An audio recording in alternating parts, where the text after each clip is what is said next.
Joe Biden never even brought up publicly the fact that those issues existed. So he was very soft on the Chinese.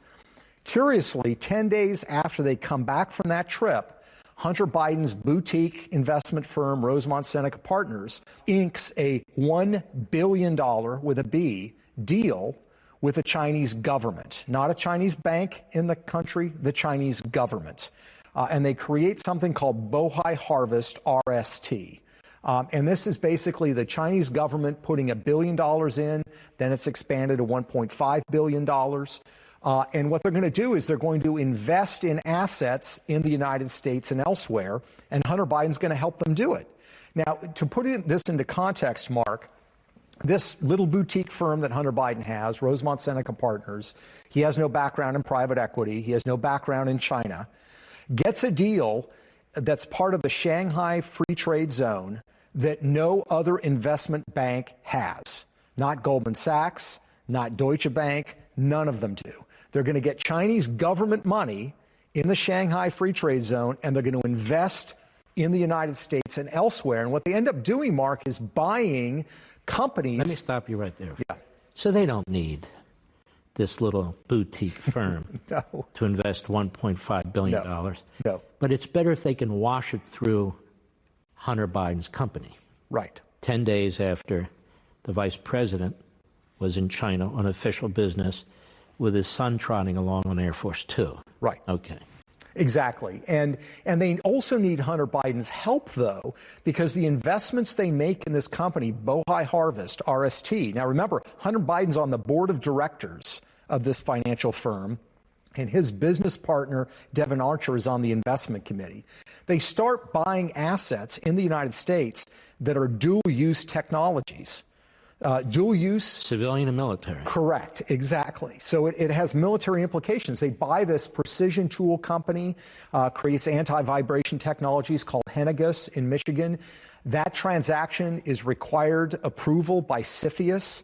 What's CFIUS? CFIUS is the federal government's Committee on Foreign Investments in the United States. Different cabinet officials or their surrogates have to actually approve these deals. Exactly, because they're militarily sensitive. And look, I think it's pretty clear if you have the son of the vice president involved with the investment firm that's making this investment, even though it's the Chinese government doing it, that's pretty darn good cover.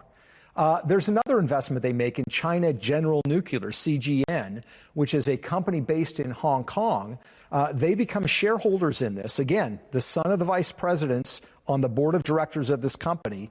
They buy part of CGN. Within a year, our FBI is charging CGN with stealing nuclear secrets in the United States. So these are the kinds of transactions that are occurring. The problem from the standpoint of Hunter Biden is we have no idea how much he was being paid. And this is only the first deal that he does in China.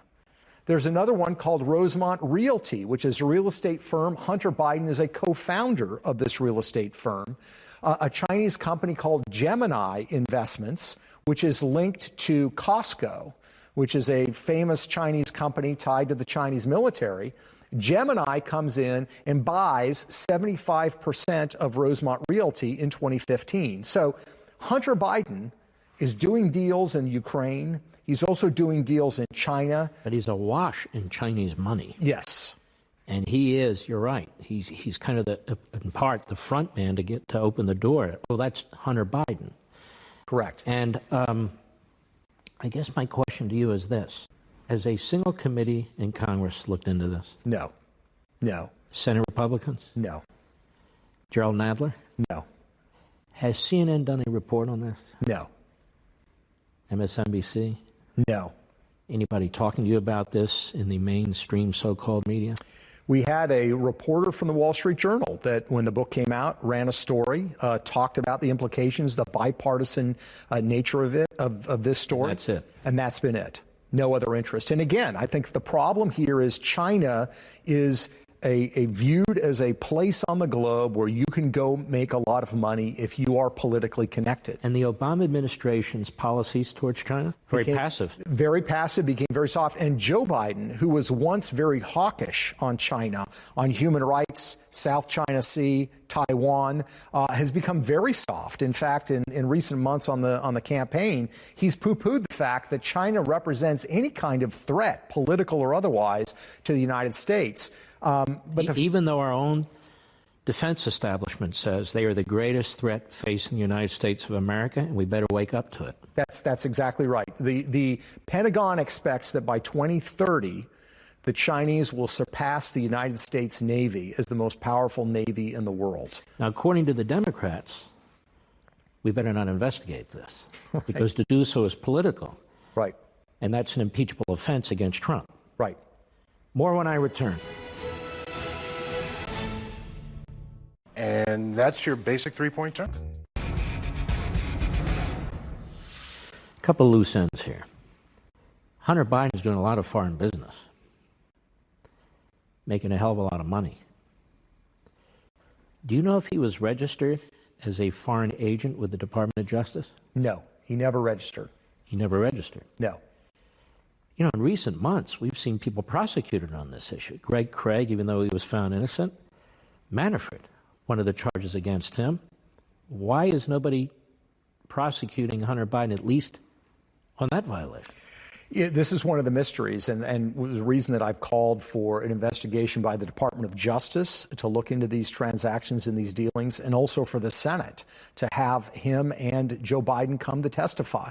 You know, look, Mark, we live in this insane world where if Joe Biden has, $5,000 in GE stock, he needs to disclose it. If he gets $500 campaign contribution from somebody, he has to disclose it. But if his son does a $1 billion private equity deal with a foreign government that's our chief rival, there's no disclosure requirement. But shouldn't there be, if past is prologue, and I mean recent past, yeah, a special counsel based on the Schumer argument? We can't expect the Trump administration to fairly investigate Joe Biden. In order to take politics out of it, right, we need a special counsel. Right. So shouldn't there be a special counsel investigating the Bidens, or is the appointment of that even considered political? In other words, they've so immunized themselves, and the media have helped immunize the Democrats. Right. You can't investigate Hillary Clinton. You can't investigate Joe Biden. You can't investigate any of the Democrats. Right. Because that's political. On the other hand, they can investigate you, your family, your finances, issue 100 subpoenas against the President of the United States, and that's constitutional. Right. Well, I think the American people can be a little fed up with this. I think they should as well. And look, I think at the end of the day, people need to know, who is paying the piper. The notion that the Bidens would not be influenced by the Chinese or by anybody else because they were sending money to them is ridiculous. I mean, we chase stories, and they're legitimate stories about, Wall Street firms donating to certain candidates. Do they get access? If you're getting access because you write a $20,000 PAC check to a candidate, you are certainly getting access if you're giving private equity deals. And the bottom line is, Mark, in all the stuff we've talked about is in black and white. It's in public record. No anonymous sources, no made-up dossier, no third-person hearsay. These are all facts. Peter, I even remember the Chinese military pouring millions of dollars into the DNC and into the Clinton re-election effort. There was never an independent counsel appointed to investigate that. Guys walking into the DNC with serially numbered bills in paper bags. Right. The Riyadi group, remember all that? Yes, absolutely. No independent counsel investigation, no Democrat calls for any kind of investigation, nothing of the kind. Here we have this ridiculous transcript, which should never have been released under separation of powers authority. And I'm here, and they're parsing words. Well, maybe he meant this, maybe it was Tuesday, and he should have done this, and maybe he shouldn't have brought that up. And I'm reading, what's the problem? Right. Particularly given the context of all these other things that are taking place and have gone on. Yeah. We'll be right back. I don't keep track. Peter Schweizer, the timing of this, there's no coincidences in Washington, D.C. There's all behind-the-scenes stuff going on where the Democrats work with the media and the media work with the Democrats. I'll tell you why this came out right now. See if you agree. Because the independent Inspector General at the Department of Justice, Michael Horowitz, is about to release his report on the Obama administration and how all this Russia investigation started. So there's the new shiny object, Ukraine. You're not allowed to look at Biden. We're going to have a fake impeachment inquiry to avoid attention to what the Obama administration, including Biden, and the Democrats did. Does that make sense to you? No, I think that's a brilliant point, and I think you're exactly right. I think there are very few timing coincidences in Washington, D.C., and I think that explains a lot. This is evidence that things are starting to shake loose from the tree. Fruit is starting to fall, and that involves some very powerful people, very big names, and I think that's why you're seeing these kinds of eruptions. So I think you're right, they are linked. I'm amazed by this president. The endless investigations. They've been using the impeachment word since before he became president. Right. They got their special counsel who came up empty, despite all the subpoenas and the witnesses and the access to the White House staff and the White House documents without any privilege calls. And when you look at what took place during the course of the election, the FBI putting spies in the campaign and the FICE and all the rest, it is quite remarkable that he would become president of the United States, isn't it? It is. And, you know, Mark, I was one of those people early on in early 2017 who said, you know, we ought to look at this Russia because the charge is so serious.